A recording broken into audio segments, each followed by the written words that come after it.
Bienvenue à l'émission du Peuple Studio 210, dernier numéro de ce mois de janvier. Tout de suite, piqûre d'histoire.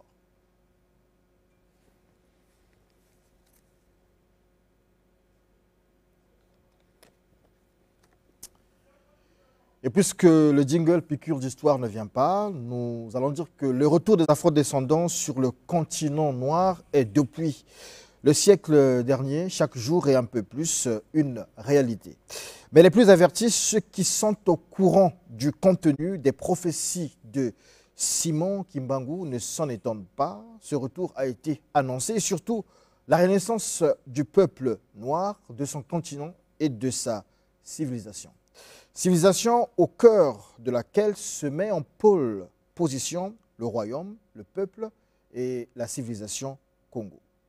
Alors, Kimoya Akwala Makutambuku, théologienne, chercheur en histoire et civilisation Congo, artiste, chanteur, je n'ai pas envie de dire chanteuse, auteur d'une abondante publication, d'abondante littérature sur les Congos, signé en 2021 le tome 1 de Apprendre le Kikongo, langue mère, à partir d'une autre langue Congo, le Kikami ou Tikam de Guadeloupe.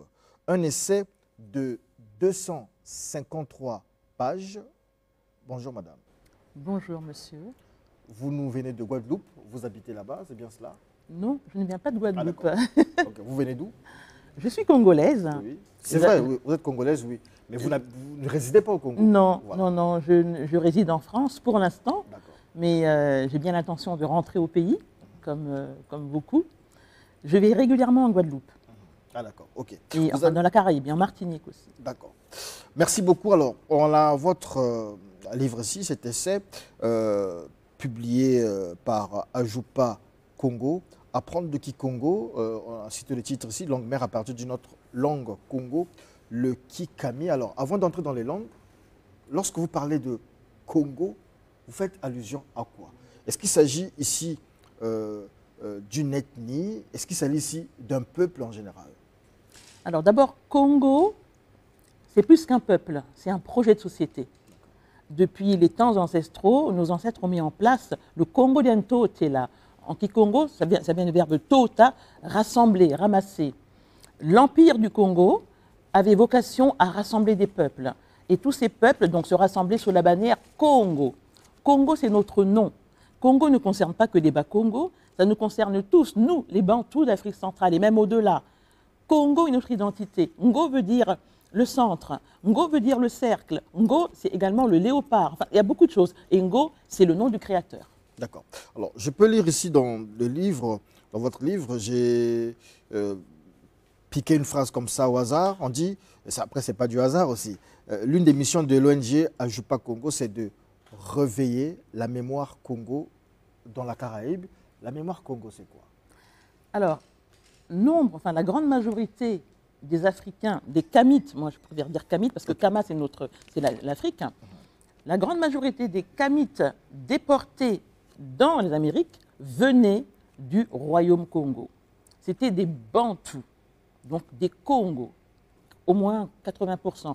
Le Brésil est plein de Congos, la Guadeloupe, voilà, ce sont les Congos à 80%, enfin, entre 70 et 80%. La Martinique, un peu moins, mais en tout cas, les Congos sont partout. Voilà. Et au cœur des Congos, il y a justement le peuple Bas-Congo, qui est le gardien de la chose, le gardien de notre... Enfin, qui nous rassemble, en fait. Voilà. Les rois du Congo, c'était des Bas-Congo. Ils avaient donc vocation à rassembler tous ces peuples sous la bannière Congo. Nous sommes tous des Congos et nous parlons des langues Congo. Que nous parlons Teke, excusez-moi, que nous parlons Chiluba, que nous parlions bien sûr Kikongo, que nous parlions Vili, que nous parlions Boshi, que nous parlions Kouyou, nous sommes des Congos. D'abord, c'est notre identité. Et vous me disiez aussi que lorsqu'on parle du royaume Congo, en réalité, les Teke, en fait, j'ai l'impression, sont inclus dans le peuple Congo et surtout c'était une armée, c'était l'armée du royaume Congo. Oui. Ça? Alors les Teke, on discute beaucoup autour de ça. Les Teke, ce sont des Bas-Congo. D'ailleurs, on dit en lingala, Moteka na Mokongo, Bazali, Motomoko. Vous voyez? Parce que les Teke, les Congos, les Bas-Congo ont toujours marché ensemble. C'est des Congos. Autant les Bakongo sont les gardiens de notre identité, donc le pouvoir politique, autant les Téké étaient responsables du pouvoir, enfin, ils avaient la compétence du pouvoir militaire.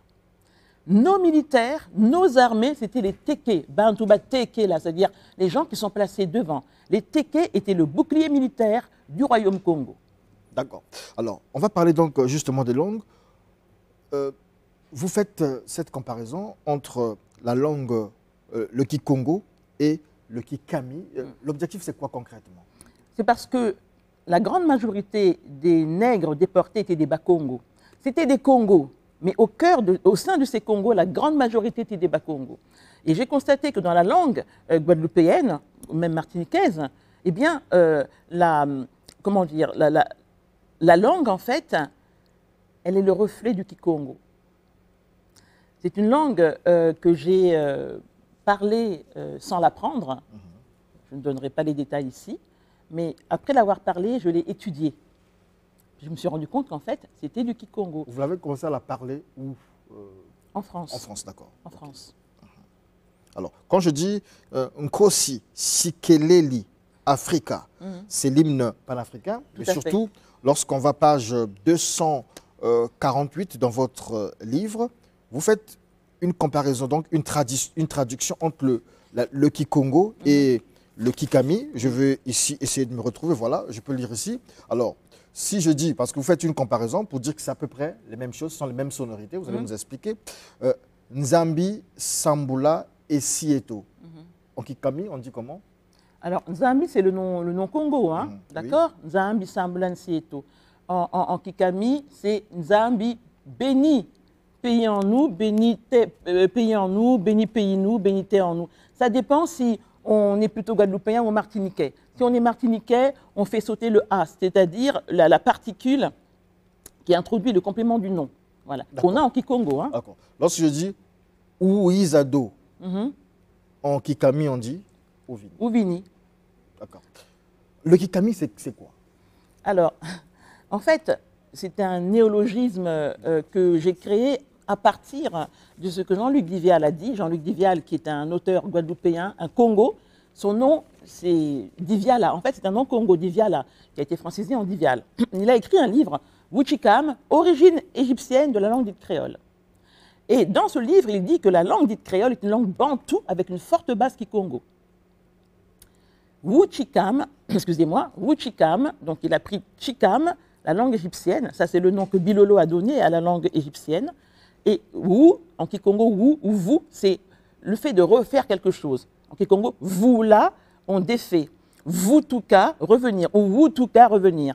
Donc il a pris le préfixe Congo, Wu, pour construire le mot Wuchikam. Donc nous ka Wuchikam, donc nous reparlons la langue des nègres, qui est la langue des créoles. Et moi, je peux dire Chikam, mais je préfère dire Kikami en comparaison avec le Kikongo. Kikongo, la langue des Congos, Kikami, la langue des nègres. Alors, page 15, dans l'avant-propos, j'ai retenu que vous citez Ama Mazana, qui dans un article a démontré que les langues africaines et leur grammaire ont forgé la langue dite créole. C'est ce que vous dites justement en ce moment. Oui, alors justement, Ama Mazama a dit que les langues africaines et leur grammaire ont forgé la langue dite créole. C'est surtout le Kikongo qui a forgé la langue dite créole. Tout dépend où on est, hein, mais en tout cas en Guadeloupe, Martinique et Haïti, c'est vraiment le Kikongo. Même si on dit que c'est des langues à base lexicale française, le français n'est qu'un pourvoyeur de lexique, et pour cause, puisque ces pays étaient sous domination française. Mais sinon, la grammaire et toute la pensée symbolique, elle est Congo. Et c'est pourquoi, d'ailleurs, enfin, dans cet ouvrage, hein, je fais la démonstration de la parenté génétique entre le Kikami, donc la langue dite créole, et le Kikongo. Alors, lorsqu'on connaît bien le Kikongo, lorsqu'on parle certainement bien aussi, où on connaît le Kikami ou le Tikam, c'est facile de comprendre, de pouvoir déchiffrer les hiéroglyphes, par exemple? C'est possible? Alors, les hiéroglyphes, oui, les hiéroglyphes sont, enfin, comment je veux dire ça?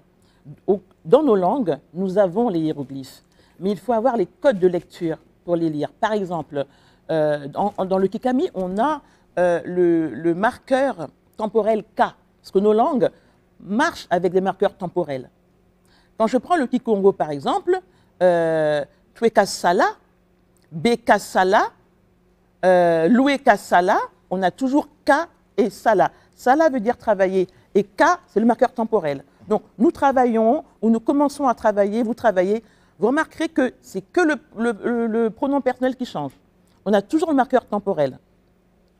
En lingala, To Zali Kosala. Bo Zali Kosala. Bo. On a toujours Zali, Zali, Zali, Zali. C'est le marqueur temporel. Le futur en lingala, To Kosala. Bo Kosala. On a Ko comme marqueur temporel. En Kikongo, c'est Ka ou alors Ke. Par exemple, en Kikongo, il y a l'état. Hein, ou alors aussi d'autres marqueurs un peu plus complexes comme Na, etc. Mais c'est toujours des marqueurs temporels. Et la langue dite créole, le Kikami, fonctionne comme ça, avec des marqueurs temporels. C'est une langue Congo. En français, nous avons des terminaisons. Ce n'est pas du tout la même pensée symbolique. Donc je reviens au Ka, le Ka qu'on a en Égypte. Le Ka qui est la force vitale et que nous avons gardé en Kikongo et dans la langue dite créole. En Ka manger, nous mangeons. Ça, Jean-Luc Vivial l'a montré, ça vient d'Égypte.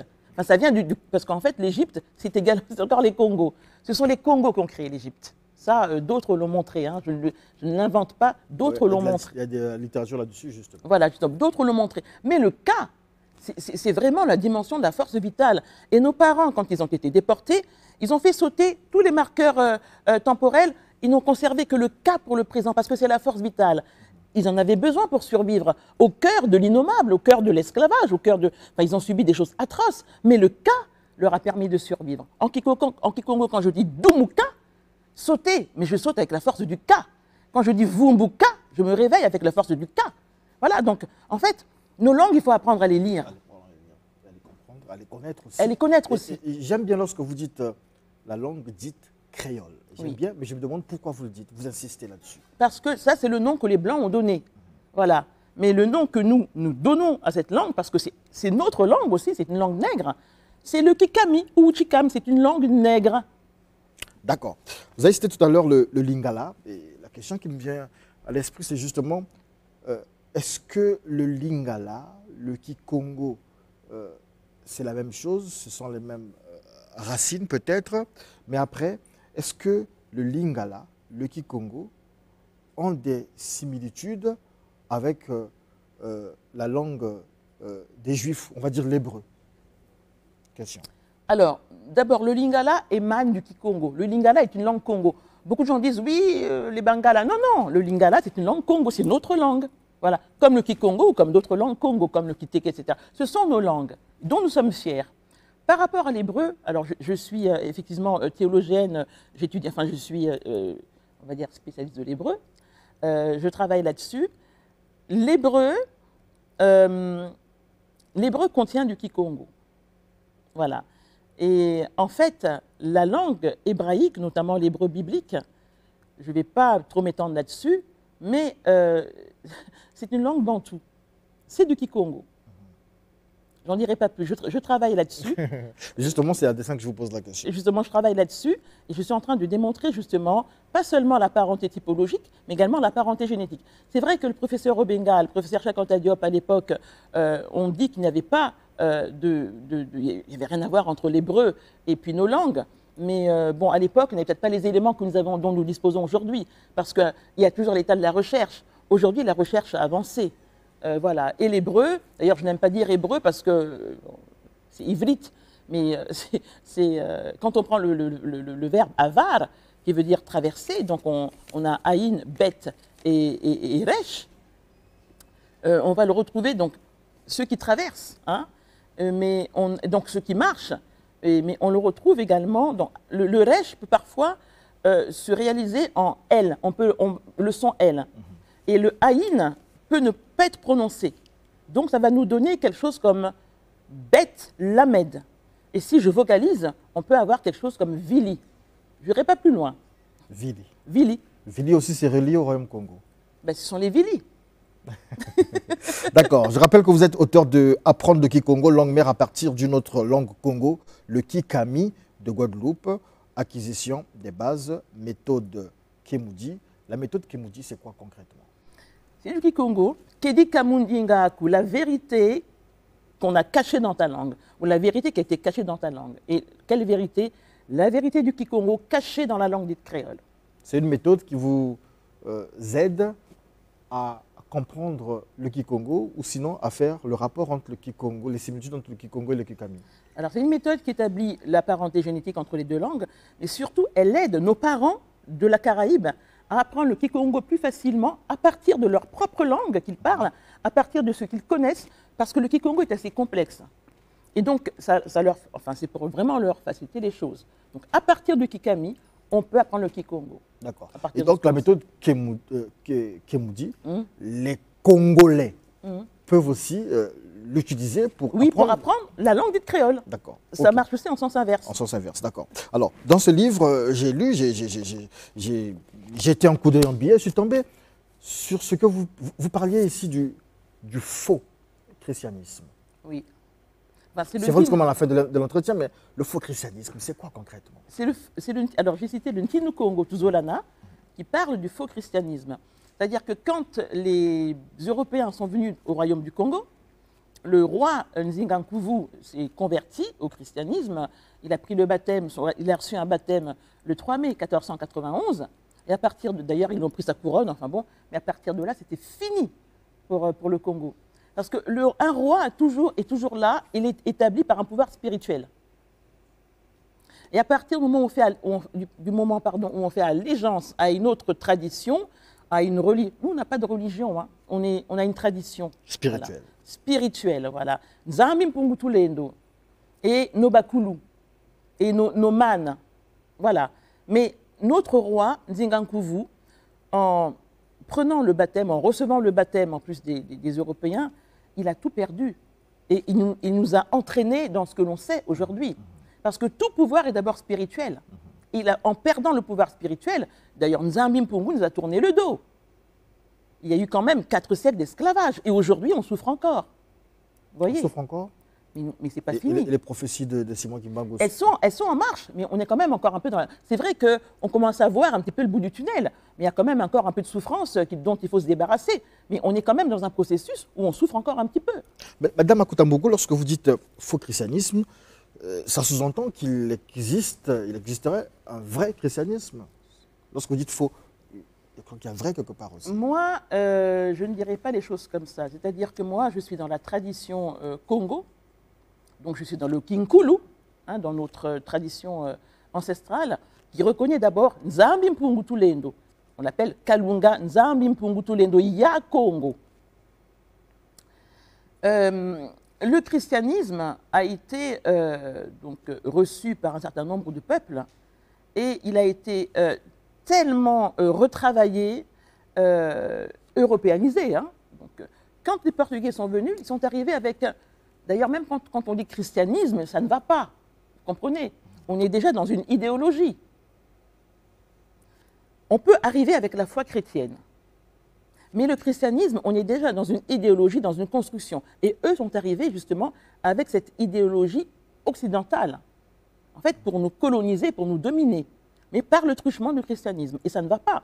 L'un des premiers bateaux négriers dans lesquels nos parents ont été déportés s'appelait le Jésus. Ça ne va pas. D'accord. Merci, je vous comprends mieux. Et merci pour cet essai. On rappelle, apprendre le Kikongo, langue mère à partir d'une autre langue, Congo. Le Kikami ou Tsikam de Guadeloupe, c'est signé Kimoya Akwala Makutambuku. Et qu'est-ce que les langues, ce sera la dernière question, peuvent représenter pour le développement d'un pays? Et surtout, ici on parle du continent noir, donc de l'Afrique, ou de Kama, donc de ces terres kamites. En quoi les langues peuvent servir justement dans le contexte de développement? Alors, il y a un adage qui dit que la langue d'un peuple, c'est son âme. Vous voyez, vous et moi, nous parlons français au Congo. Mais ce n'est pas normal. Vous voyez, donc c'est-à-dire que ce n'est pas normal que nous parlions français, vous et moi. Normalement, ce serait une de nos langues. Lingala, Kikongo, Teke, enfin bon, bref. Ou alors, si vous ne parlez pas ma langue maternelle, on a un interprète, vous voyez, mais dans nos langues. Ce n'est pas normal que nous parlions français, vous et moi.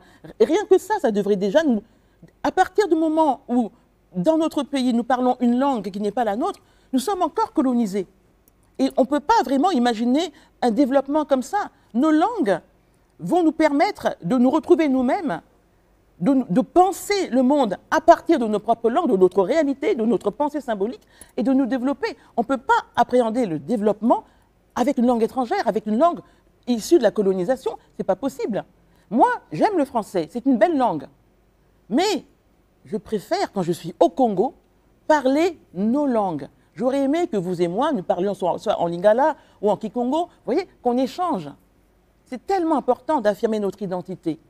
Et c'est comme ça qu'on va grandir, surtout pour nos enfants.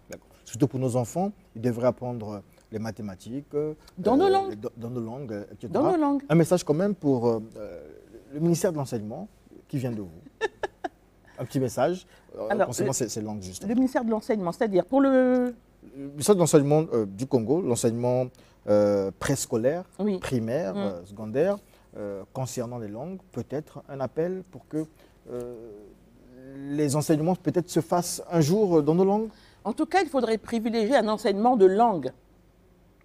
Le lingala, parce que c'est une langue que tout le monde parle, donc ça nous unit, et le kikongo, parce que c'est la première langue de l'humanité, c'est une langue scientifique. Si nous perdons le kikongo, nous nous perdons. Même si le kikongo d'aujourd'hui n'est pas celui d'il y a quelques siècles. Mais c'est la première langue. Tout est parti de Congo-Katiopa, la région des Grands Lacs. Bon, ça, le professeur Kobi Gomez, qui est béninois, va l'expliquer mieux que moi. Mais il dit ceci: les Congos sont des initiés supérieurs qui ont porté au firmament la grandeur du peuple kamite. Le peuple kamite, c'est l'Afrique, c'est nous. Okay. Merci beaucoup, Madame Kimoya Akwala Makutambuku. Et surtout, je suis fier de vous recevoir.